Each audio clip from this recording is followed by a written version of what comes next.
waxaa maanta si rasmi ah xilalkii ula kala wareegay wasiirkii hore wasaaradda qorsheynta qaranka Somaliland uu madaxweynuhu haddana imika u magacaabay qusulka u fadhiya dalka Itoobiya Somaliland waxaana xilka la wareegay wasiirka cusub ee wasaaradda qorsheynta qaranka Somaliland munaasabadani oo ahayd mid meeqaamkeedu aad u sareeyo ayaa lagu qabtay hotel Maasoore magaalada Hargeysa waxaana munaasabadani ka soo qayb galay cuqaal waxgarad iyo mas'uuliyiin aad u tiro badan ugu horreyn waxaa bartaasi ka hadlay agaasimaha guud ee wasaaradda qorsheynta Somaliland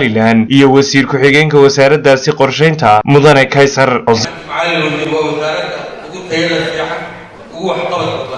isla markaana waxtarka ugu yeeray uu soo gaaro ugu horreyn waxaan maqnaqaynaa muddadii aan wada shaqaynaynin walaaltinimada sida hagar la'aanta dadaalka faraha badan wada shaqaynta wada tashiga aan uga baranay taas oo sababtay waxyaabo badan oo taliyaala inay wasaaraddu wasiiro dowle wasiir ku-xigeen agaasimo gudintooda madaxweynuhu soo magacaabay inta anagu dhibaato ma aragne waxaanu aragnaa teamwork iyo wada shaqayn iyo hawsha taala waxaan maanta halkan joognaa in aynu soo dhaweyno wasiirka cusub ee wasaaradda qorsheynta qaranka madaxweynaha uu soo magacaabay isla markaana sii macsalaanayno wasiirka hore wasaaradda Danjir Cali oo hawl qaran oo kale loo egmaday labada dowladda jiraha loo fadhiyo dalkan Ingiriiska iyo Itoobiya run ahaan muddada wasiir Cali uu joogay wasaaradda qorsheynta qaranka sidii ay shaqaalaha wasaaradda u leeyihiin waxa uu habeenkii maalinba ka shaqeeyay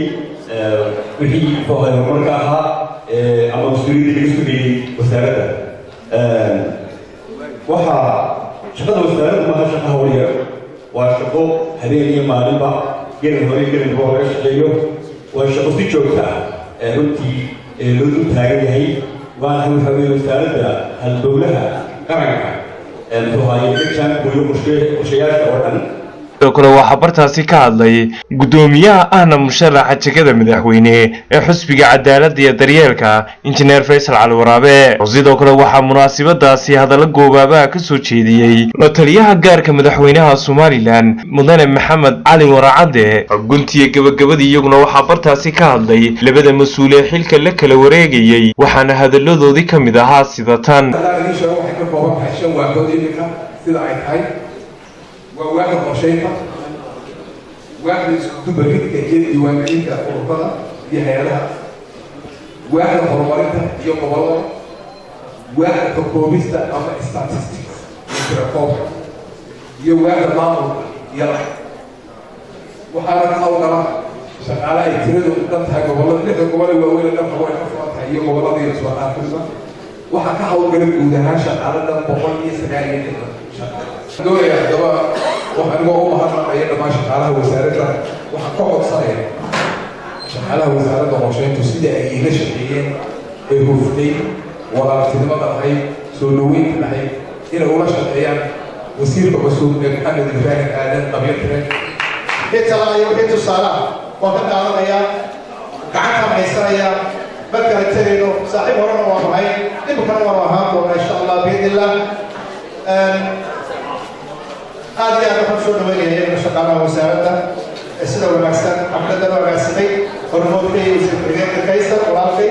أنا سمع الجود يشقاء أحمد السنة والمكسر صور أنا سمعي هوسا يقرأ محل اتصال الله خير ميديا هم بدل لهم تتصور فرديا صاحب كذا والبرنامج معه كل الميديا بس على ورا ما كنت تكلم وعليه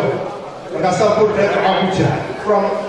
to halkan أي كلمة وقال عليه طبعا عمر شافي TV عالمي الريو عاصمة Somaliland Hargeysa